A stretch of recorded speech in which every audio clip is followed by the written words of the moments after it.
Good day mga kalods oy. So welcome to our vlog na naman. So this is part 8 sa ato ang journey padulong Sitio Akbayan and Sitio Tigbao. So karon guys, gikan nami atong katong ibabaw sa bukid, no? So sa part 7 sa previous video nato, so igo-igo ra mi nakaabot sa bukid sa ibabaw. Then karon guys is panaog na pud mi. No, nada sa unahan ang Sitio Tigbao. So grabe pud siya ka panaog pud steep.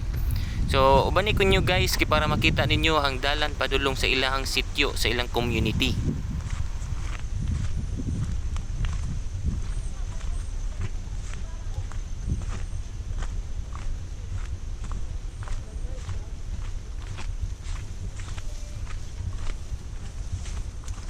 Dapat tinanong may humayaan no? Humay man eh.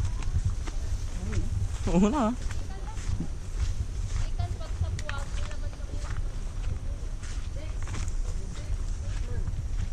Sak.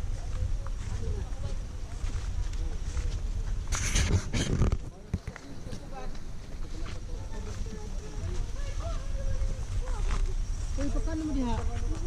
Bangi. Gulita. Ay,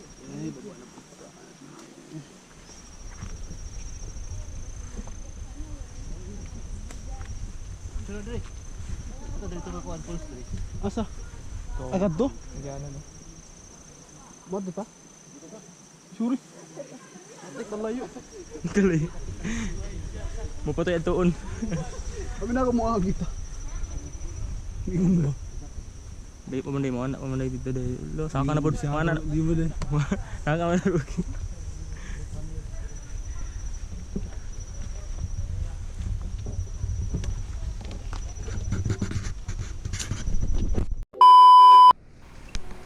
So kaning Sitio Tigbao guys is duol na ni siya sa Bukidnon.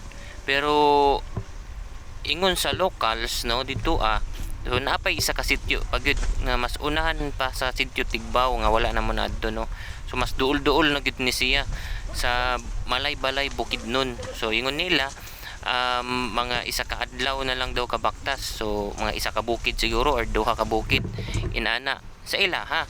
No, kay paspas man sila mubaktas.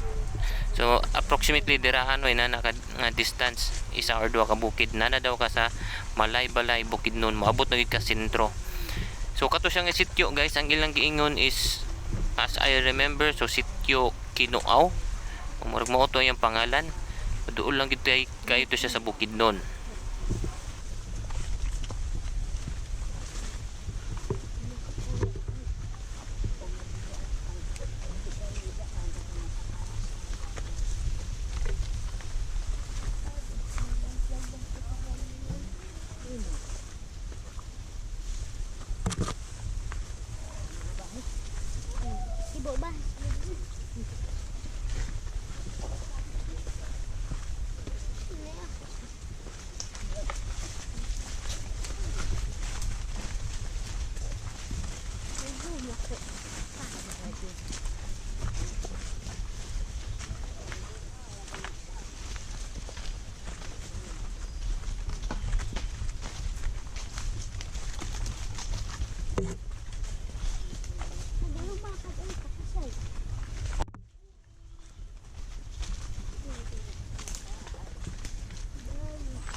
So i-inform lang na ko mo guys nga this video was recorded way back 2019 pa. Oh, today this video is uploaded 2025. So mga 6 years ago na ni siya na-record. So dugay na gid ni siya guys.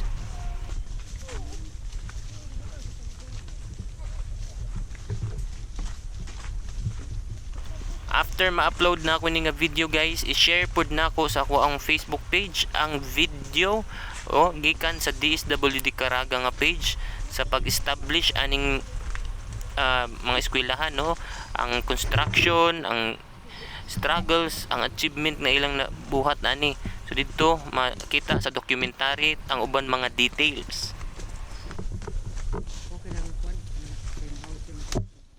So diri dapat guys nag-strategize sila kung unsaon pag naog ni sir nga safe kay medyo steep kay siya no, panaog delikado ma-slide layo kag kahulugan o taas kag kahulugan no. So nag-strategize sila unsay pamaagi sa pagnaog para walay madisgrasya.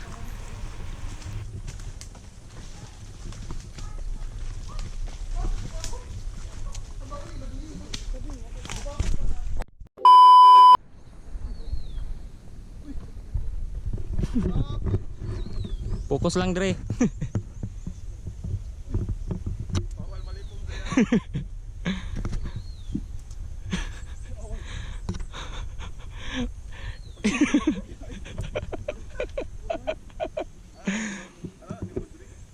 Ano, awak ka choy-choy Dre.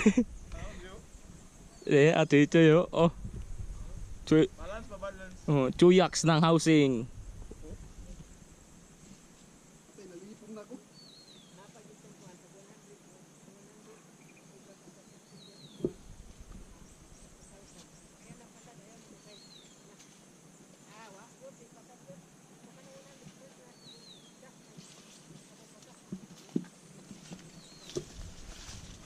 Ay, maraglalam na siya.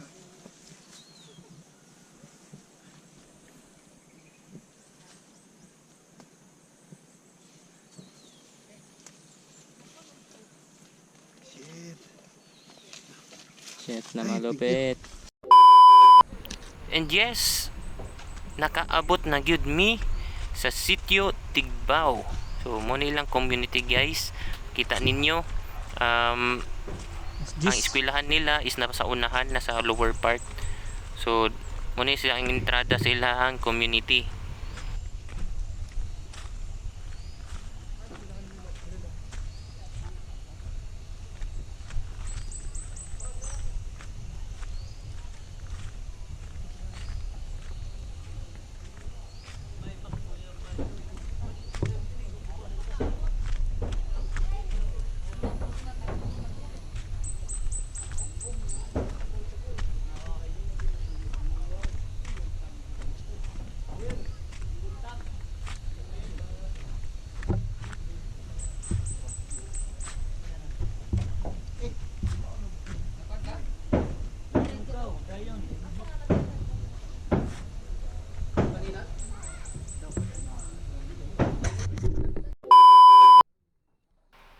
So niabot na gud ang second team guys. Kung manotice ninyo dili mi sabay-sabay pag-abot, it's because lahi-lahi mi og kapasidad sa pagbaktas no, ang pacing sa pagbaktas. No, naay kusog, naay sakto-sakto, naay need og assistance. Unang dili mi magkasabay. Nya ako ra isa, murag wa gilalayad ba? Sama Ira. Pero grabe mo dili pinaklog. Muna na. Grabe yo.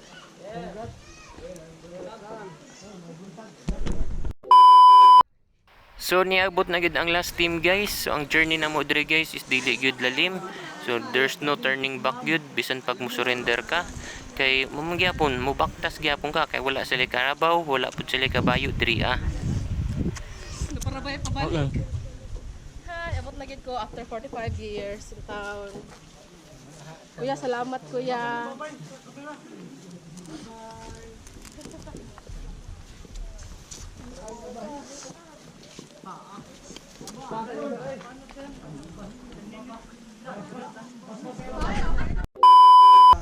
So niabot na mi sa ilang eskwelahan guys og nagkantak na mi og FDS or Family Development Session. So ang isa pod na mo katuyuan diri is magkandak og massive updating kay kani sila is newly transferred sa Talakugon ng mga beneficiaries. So hantod dira guys, please like, share and follow sa ako ang page para updated mo sa mga other videos nato. Salamat.